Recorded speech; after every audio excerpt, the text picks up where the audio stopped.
کدامی که اگر در خاندانش سال نو قید میکند وای هممون دین عیسوی است. این جای پوشیده نیست.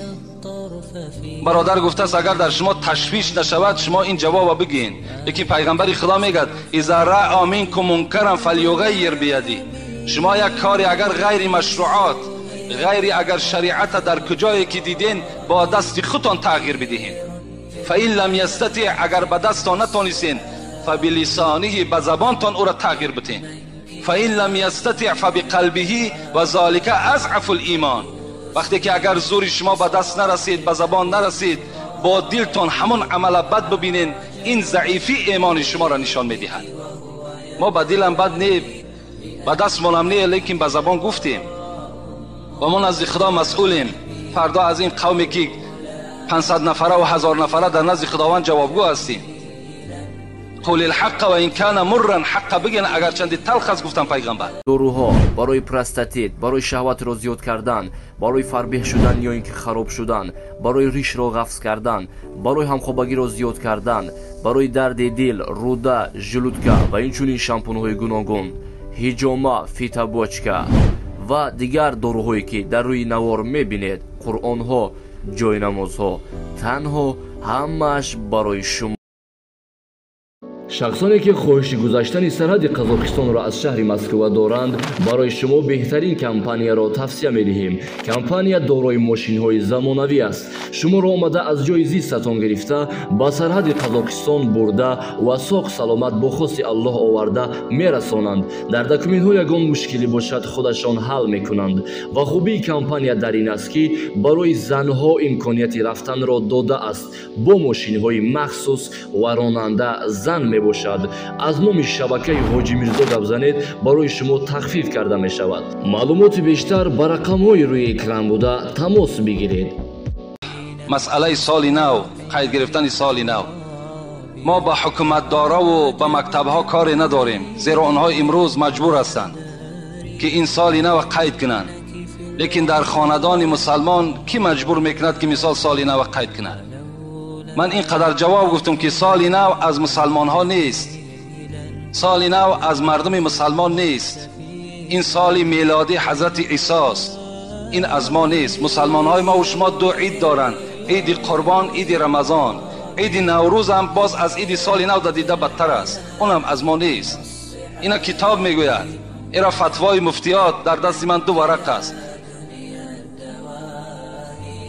لیکن اون برادر از ما خیلی ملال شده است، حتی در همون خطش یک دشنام های قبیح هم نویساندن و دعای بدم کردن. میلش اگر ما ارزنده باشیم، اگر همون دعای بدی تو اگر نزد خداوند خوش بیاید، میلش ما هم قبول. لیکن من به شما همین قدر میگم که حضرت مولوی جنون میگوید به زینهاری بسد زینهار، زینهار زبان از رنجش مردان نگه دار. همان قوم برافت مبتلا شد، ز آزار دل مرد خدا شد. که 100 بار این جهان از آه دل سوخت، ولیکن به ادب عبرت نآموخت. شناس ای کور دل آتش نفس را، بکن اندیشه روزی پیش و پس را. سگ از اخلاص آمد جنس آدم، ز بی اخلاص آدم شد ز سگ کم. المسلم اخو المسلم، پیغمبر خدا گفته است مسلمان برادر مسلمان. لا یظلموه ولا یکذبوه ولا یخذلوه. مسلمان باید یکدیگر را دروغ نگوید، مسلمان یکدیگر را خار نکند، مسلمان باید یکدیگر را تحقیر نکند، دشنام ندهد. این وظیفه هر یک مسلمان است.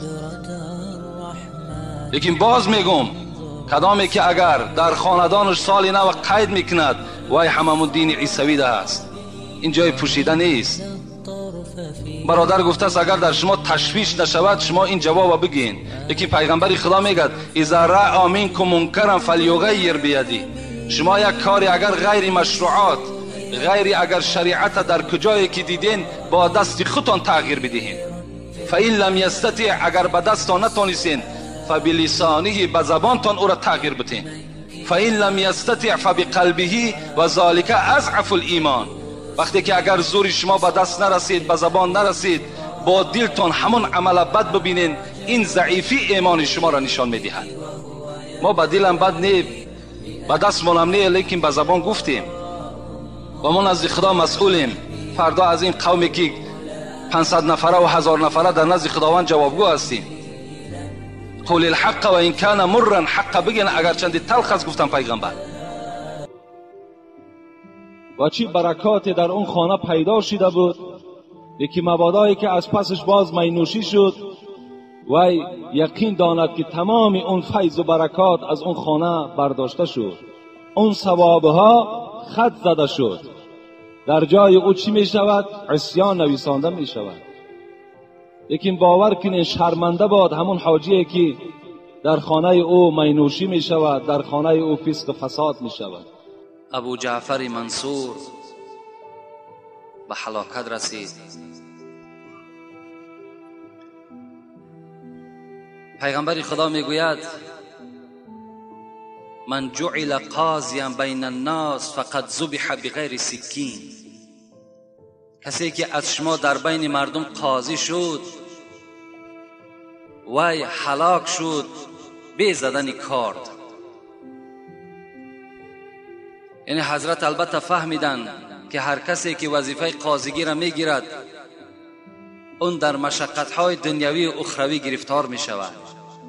البته انسان بی سهو و بی خطا نمی شود. وقتی حکم در دست او افتید، البته در یک کار یک لغزش پیدا می شود. حضرت برای احتیاطاً این وظیفه را، خیلی وظیفه مهم بود، برای خود روا ندیدند و قبول هم نکردند. عاقبت حضرت از دنیا گذشتند.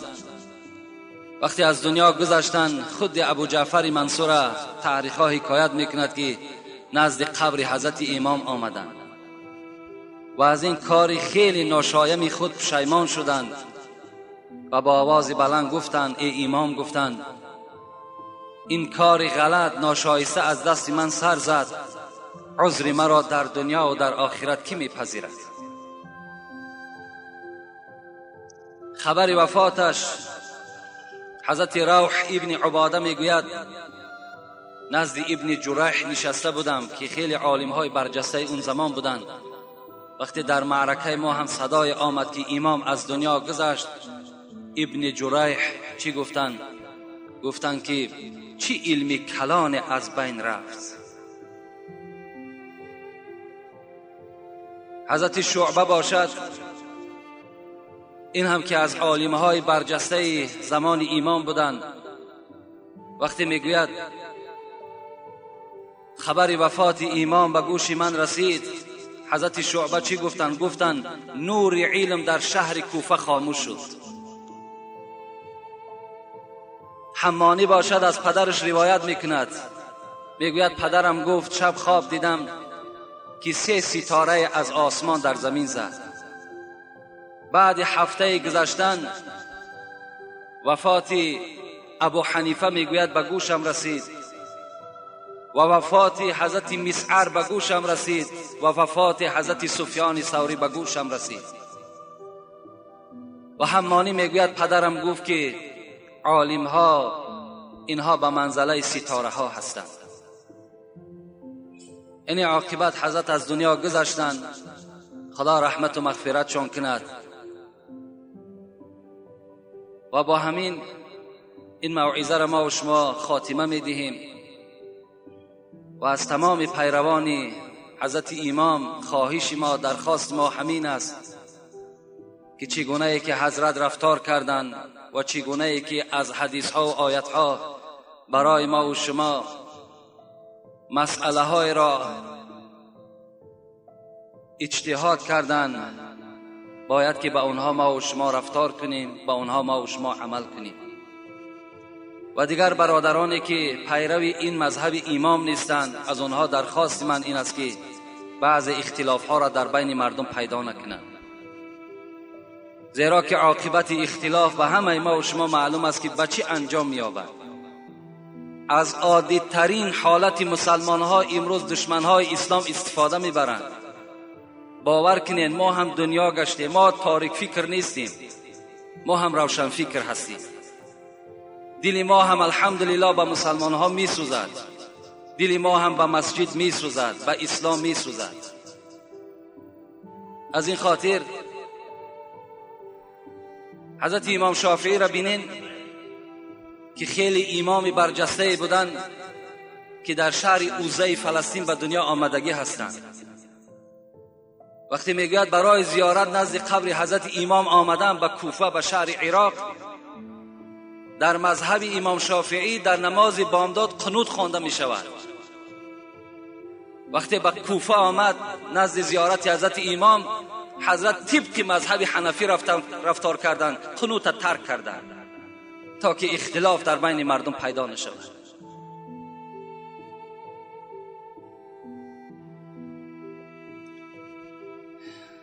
امروز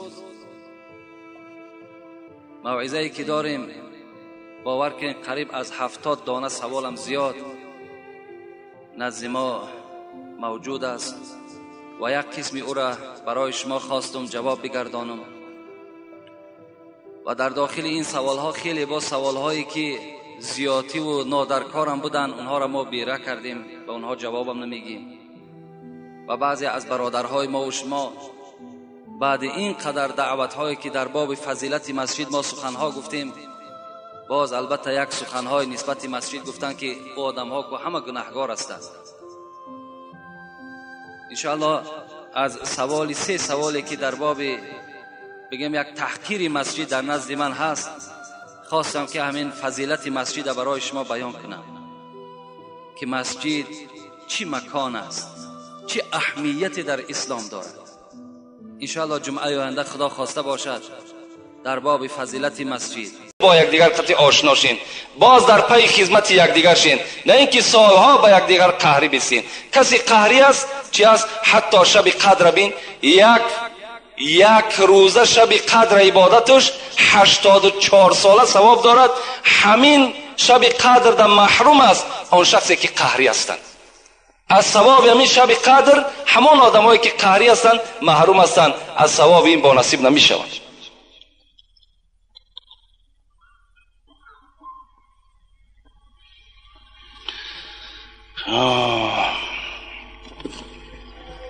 السلام علیکم داملای شیرین سخن. از شما خواهش میکنم که سوالم را با پورگی جواب دهید.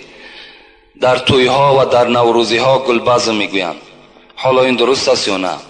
گپ های بیشرم میگویند. دخترها و پسرها باشن با دقت گوش میکنن. مادامی که خود جواب همین سوال گفته، گلبزم هایی که میشود بین خواهر ما و شما و بین بگیم مردهای بیگانه از کجا صحیح میشود؟ از کجا درست است؟ کجا درست است؟ و این گوش هایی که ما و شما با شنیدن این گلبزم ها حوالش میکنیم، فراموش نکنیم که خدای شما میگه این السمع والبصر والفؤاد کل اولئک کان عنه مسئول. چشم های شما، گوش های شما، تمام اعضای شما در روز قیامت در بالای شما مسئولیت دارند. برای هر یک اعضایی را که در راه خطا تو صرف کردی، برای اینها در نزد خدا جوابگو هستی. هیچگاه جایز نیست و هیچگاه در این معرکه ها اشتراک نکنین، زیرا که البته شما مثل همون شخصایی میشین که در همون معرکه اشتراک میکنن و گناهکار میشوند.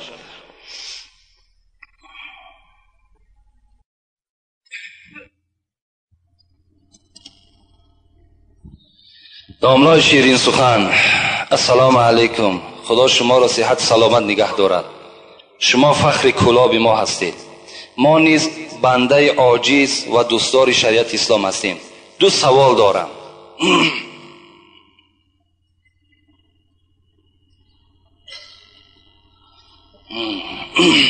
کدام گونه سگها را کشتن در اسلام جایز است و در کیها داشتن سگ جایز است؟ دویم سوال، اسلام چی معنی دارد؟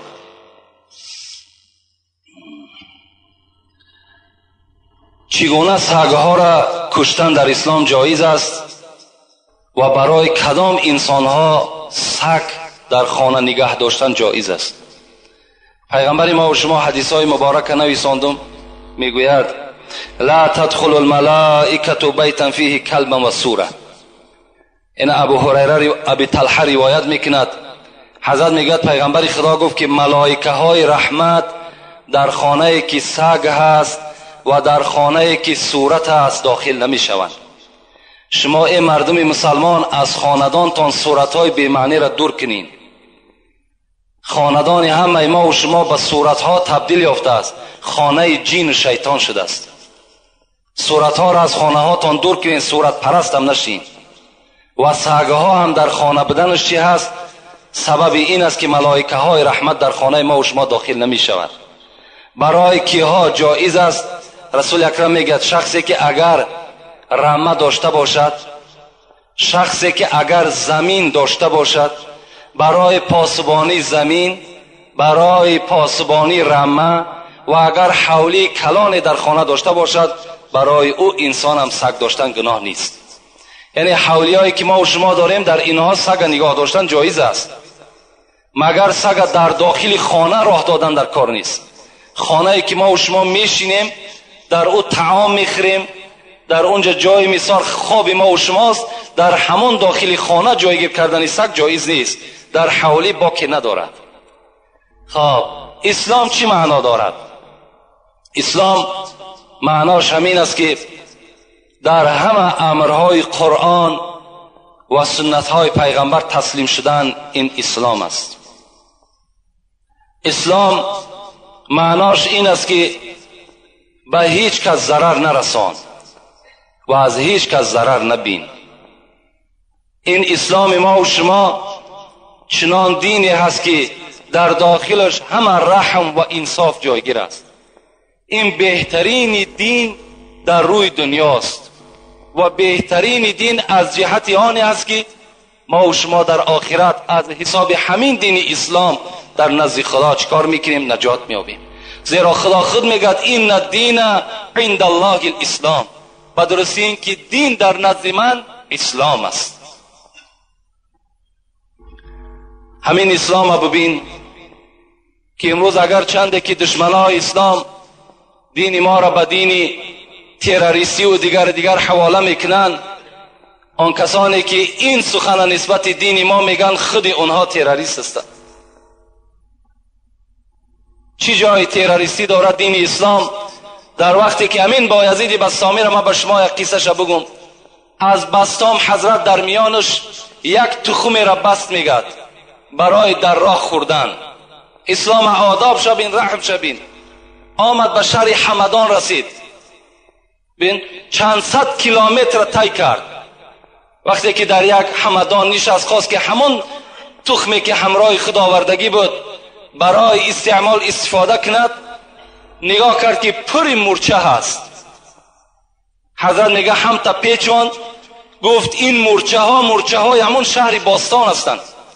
شهر بستام همین مورچه ها از شهر بستام آمدگی هستند. این من اگر در شهر حمدان حاضر اگر اینها را من کشاده کنم، اینها همه سرگردان میشوند، اینها را باید شهر خودشان بردن در کار. حضرت پس گشتن بستام آمدن، همون مورچه ها را در شهر خودشان کشادن.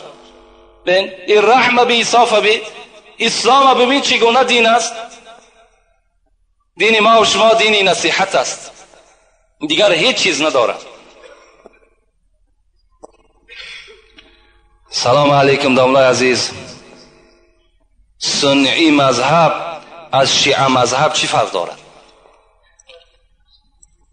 سنی مذهب نیو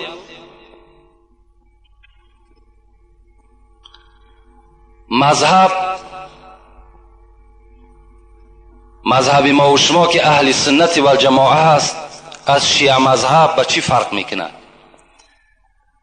هر کسی که جانب قبله نماز میخواند، خدا یکه و یگانه را میشناسد، پیغمبری او را بر حق میداند، همه اونا برادرای ما و شماست. هر جا که یک آدم خداگو باشد، اون برادر ما و شماست. از شیعه مذهب ها در دشمنی کردن، دشمنی خدا کم است، با آنها دشمنی کنیم. میلش اگر چنده که تفاوتی دارن، فرقیتی دارن، نسبت صحابه پیغمبر ممکن تحقیرای دارن، لیکن برای ما و شما جدا کردن امروز اهل سنت از شیعه هیچ لازم هم نیست و در داخل این موضوع ما و شما هم کارم نکنیم. همین قدر بدانیم که اونا هم برادر ما و شماست، اونا هم غمخوار اسلام هستند، اونا هم چیکار میکنن؟ در راه اسلام خدمت کرده ایستادن. اکثر امروز تجارت ما و شما از حساب همون مردم شیعه مذهب است. السلام علیکم داملای محترم، با این سوال ها جواب گردانید. بالای سر مرد در وقت جان کندن زنی که یاسین را تواند خواندن مرد نباشد میتوان تلقین کند؟ میتواند البته. یعنی مردی که در حالت نزع جان است هیچ کسی نیست که یاسین بالای او بخواند. پیغمبر خدا را حدیث مبارکش است که شما در حالتی که نزع جان میشود یکی از برادر شما یاسین بخوانید. اگر نباشد مردی میتونیم که زنی که اگر یاسین میتواند بیاید تلقین همون مرده کند، با که ندارد، هیچ جای گناهش نیست. دویم سوال، زن میتواند مرغ را یا حیوان کلانی را ذبح کند؟ به طریق اولا میتواند.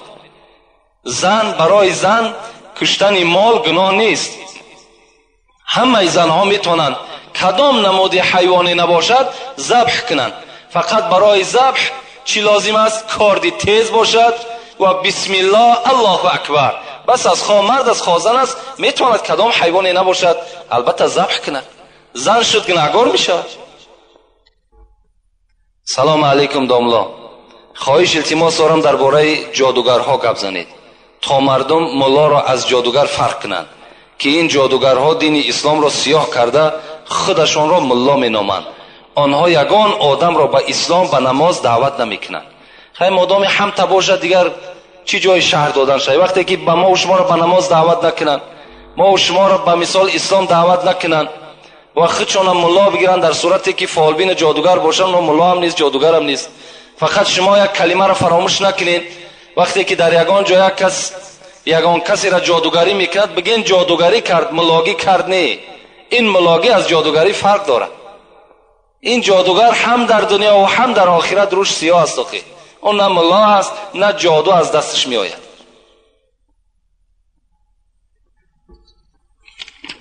السلام علیکم داملای عزیز، به همین سوال من جواب دهید. به حاجتخانه بی‌تاقی در آمدن اوبال است؟ من به حاجتخانه در آمدم، مرا یک ملا جنگ کرد که بی‌تاقی نداره. راست میگه.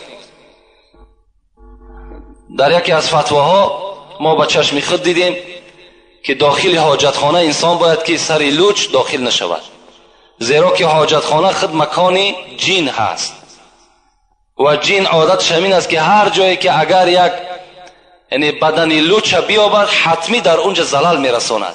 از این خاطر این صاحب کتاب هم به ما و شما گفتن که داخل حاجتخانه که شدین شما اول پای خودت در نزد در همون حاجتخانه یعنی شرفه بتین تا که هر چیزی که باشد از حاجتخانه دور شود. و اللهم اینا نعوذ بک من الخبث والخبائث، خدایا از این نجاستی که مرا آزار میدهد خدایا این را از بدن من دور بساز گفته با همین قدم پای چپ داخل چی شو؟ حاجتخانه شو و سر خطا بپوشان. این بهتر است برای که ضرر جین به تو نرسه. بسم الله الرحمن الرحیم. السلام علیکم داملا عزیز، من از شما همین را پرسیدنیم. ملت پرستی چگونه هست در قیامت؟ ملت پرستی را چگونه سزاوار است؟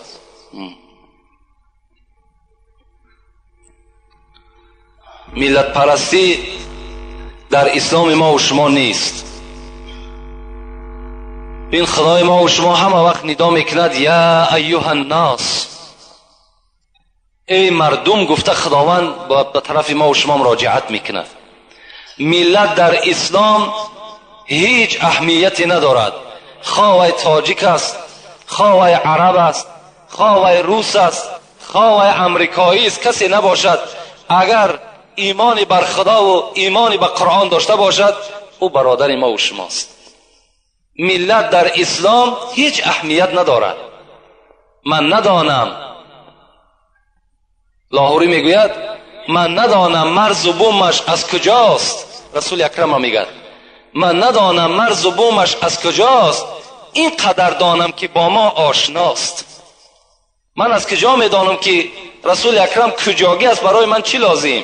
همین قدر میدانم که او آشنای ماست، او شفاعت کننده ماست. برای ما خواه ملت عرب است، خواه ملت تاجیک است، اگر دین نداشته باشد و برادر ما نیست.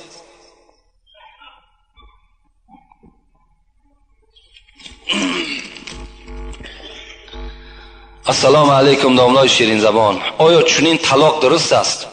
وقتی که زن حامله‌دار باشد و در بستر بیماری خواب باشد و شوهر با عصبانیت و با مجبوری والدین او را به یگان شاهد 3 طلاق میکند و زن با او سوال و جوابی نمیدهد، مرد از بیمارخانه برآمده میرود. یعنی یک مرد بوده است، زنش در بیمارخانه خواب بوده است، پدر و مادرش مجبور کردن که همان زن طلاق کن. این جوان رفته است به حضور شاهد زن طلاق کرده است. البته طلاق می شود. در طلاق کردن شاهد شرط نیست. در نکاح کردن شاهد شرط است، لیکن در طلاق کردن شاهد شرط نیست. حتی اگر تو میتونی که به خط بنویسی که مثال به عائله خودت که من تو را 3 طلاق کردم، طلاق می شود. برای این در طلاق کردن هیچ وقت کوشش نکنید، سراسیمه نشین. طلاق کردن بسیار یک کار ناخوبی هست. رسول اکرم میگوید ابغض الحلال الی الله الطلاق، بدترین حلال ها به سوی خدا این طلاق است. هیچگاه طلاق نکنین. در طلاق کردن عرش الهی میگه در جنبش میدراید. هیچگاه هیچ پدر مادر توصیه به طلاق نتین تا حد امکان. امروز ببین طلاق میتن، فردا میبینی که حاضر شدن پشیمان شدیم، نفهمیدیم، بعد از پی فتواکاوی میشوند، بعد دیگر ملاکاوی میشود. چی لازم یک زندگی حلالی خطا و زندگی حرام چکار میکنی؟ البته آلوده میکنی. هیچ وقت به طلاق کردن شما سراسیمه نشین. یک سوال دیگر جواب میگیم به همین.